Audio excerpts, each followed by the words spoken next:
Scary stories to tell in the dark, across alternate timelines. In one world, Alvin Schwartz finished his tale in 1992. In another, he told just a few more stories before the flame went out. We tear open the multiversal jar to uncover the chilling alternate timeline variants of the Scary Stories to Tell in the Dark book series, from timelines where Alvin Schwartz lived longer and continued the series that we grew up with. Welcome to Vault 43. Scary Stories to Tell in the Dark was never just a book series. It was a summoning ritual. And tonight, we open the multiversal jar where the shadows were kept. Our timeline, Alvin Schwartz, born 1927, passed in 1992. 3 books completed. Scary Stories to Tell in the Dark, 1981. More Scary Stories to Tell in the Dark, 1984. Scary Stories 3, More Tales to Chill Your Bones, 1991. These were masterpieces of folklore assembly, chilling yet accessible, with unforgettable Stephen Gammell illustrations that turned them into fever dream relics for millions of children. But there are more branches beyond the veil. Scary Stories to Tell in the Dark, Alternate Timelines Report. Alternate Timeline Branch 1, the Enduring Campfire Series Timeline. In this timeline, Alvin Schwartz survives well beyond 1992. He lives into the early 2000s, deeply gratified by the growing cult following of his work, especially as the original series becomes beloved by a second generation of kids in the mid to late 90s. Book 4, 1995. Even more Scary Stories to Tell in the Dark. Schwartz expands beyond American folklore and begins weaving in global tales. Urban legends like the vanishing hitchhiker meet shadowy Japanese yokai and Mexican folk spirits like La Llorona.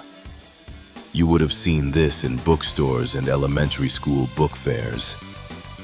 It was front and center in bookshops in 95 to 96.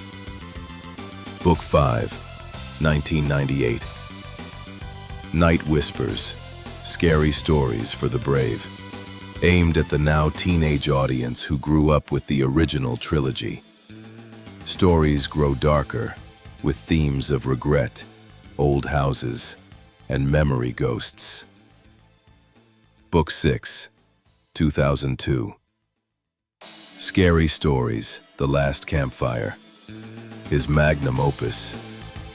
Meant as his farewell, the book contains reflections on death, the afterlife, and the eternal return of stories. The final entry is a tale about a child who gathers shadows in a jar to keep the dark away. A soft metaphor for storytelling itself. Illustrator. Stephen Gammell continued with him through Book 5 but retired afterward. A new artist was chosen for The Last Campfire.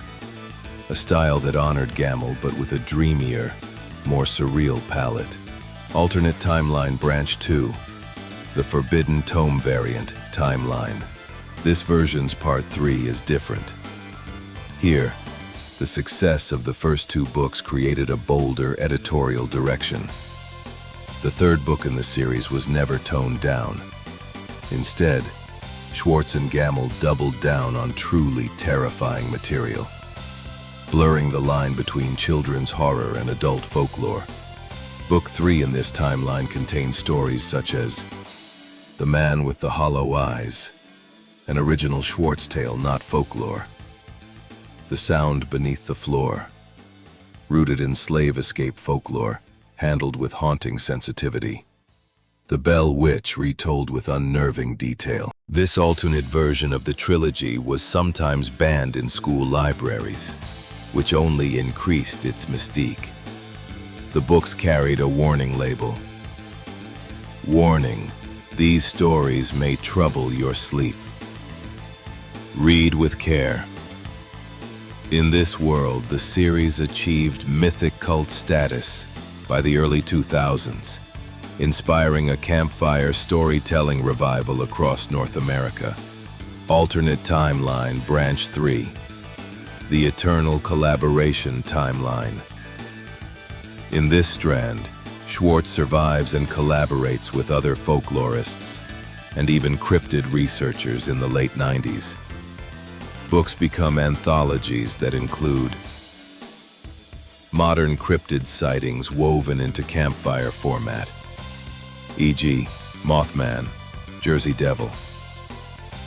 Contributions from Native American storytellers, respectfully handled. New sections, True Reader Tales, Children's Submitted Ghost Stories, edited by Schwartz. Illustrations evolve. Gamel's work expands with mixed media, ink, smudges, photo overlays. The result feels like a living, breathing shadow book. These editions are treasured like occult texts by young readers, creating a lineage of writers and illustrators inspired by the legacy. Alternate timeline variants of the originals. In several strands, the original trilogy itself came with Nightglow editions where Gamel's illustrations were printed with phosphorescent ink, audio cassette versions narrated by Vincent Price in the Forbidden Tome strand, classroom editions with teaching notes about folklore and oral traditions, making them widely accepted in schools. So yes, in multiple timelines, Alvin Schwartz survived beyond 1992 and kept creating scary stories to tell in the dark. The 1993 to 1995 TV series. Echo Timeline, Scary TV 93-Canon. Scary Stories to Tell in the Dark was a real children's horror anthology series that aired from fall 1993 to spring 1995 across multiple Echo timelines. Most notably Scary TV 93 Canon, where it occupied the same cultural space as shows like Are You Afraid of the Dark and Goosebumps. Production history. Title: Scary Stories to Tell in the Dark. Format: Anthology series, 30-minute episodes. Original network: Fox Kids, US/YTV, Canada. Airing dates: October 1993 to May 1995. Seasons: 2 full seasons, 26 episodes total. Production companies: Scholastic Productions, Primary, partnered with Canada's Atlantis Films. Filming location: Southern Ontario, Canada, primarily Hamilton and St. Catharines.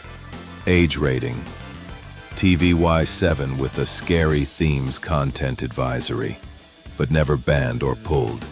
Format and structure: each episode opened with a title card adapted from Schwartz's original book art, stylized as animated pencil and ink illustrations, dissolving into live action. Framing device: a rotating trio of middle school kids who meet weekly in a treehouse or abandoned observatory, reading from a mysterious red-covered book titled Scary Stories. The stories they read would fade into live-action dramatizations. Adapted stories: The Big Toe, pilot episode. The Red Spot, The Dream. Harold, aired in Season 2 as a mid-season special. The Thing, Cold as Clay.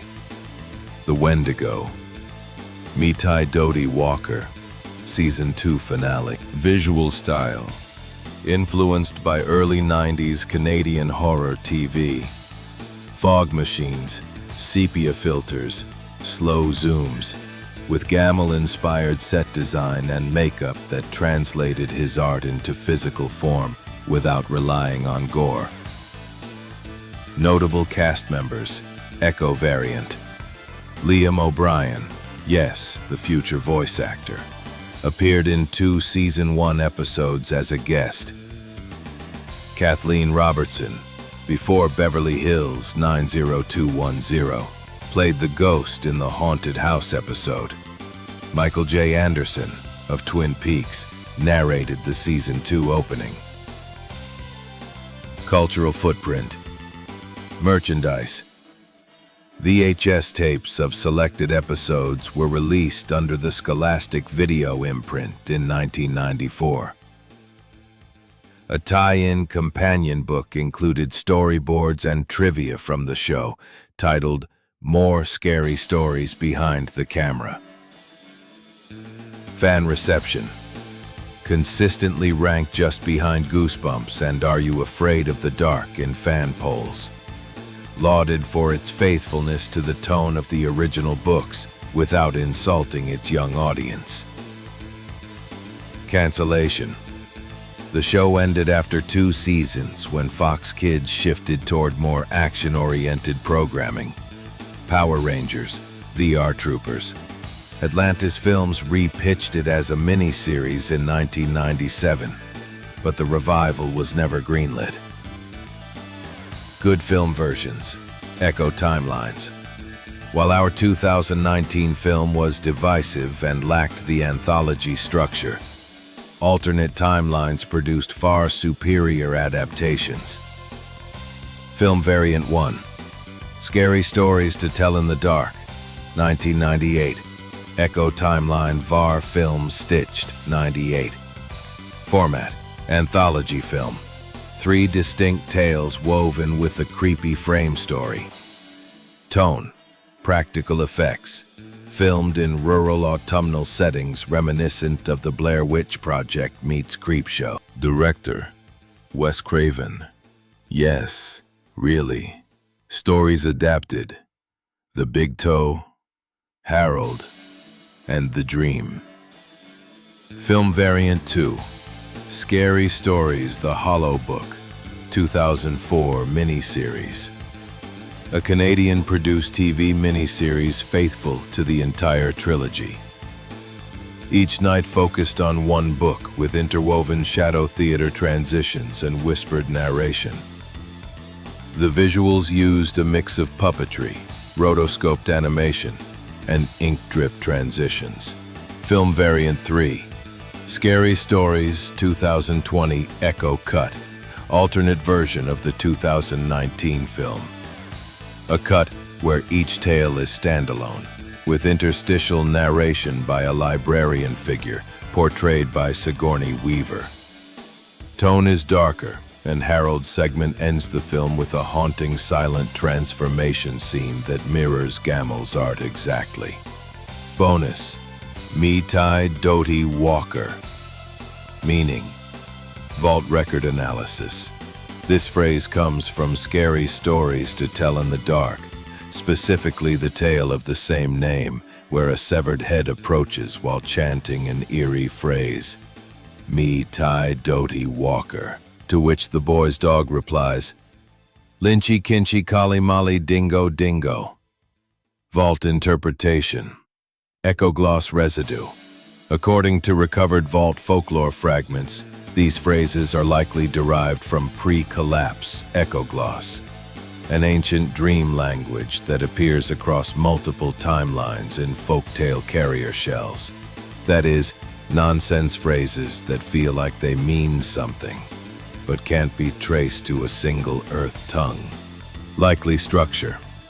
Metai Doti Walker, possibly a corrupted phrase meaning, I come walking again, or my tied soul walks.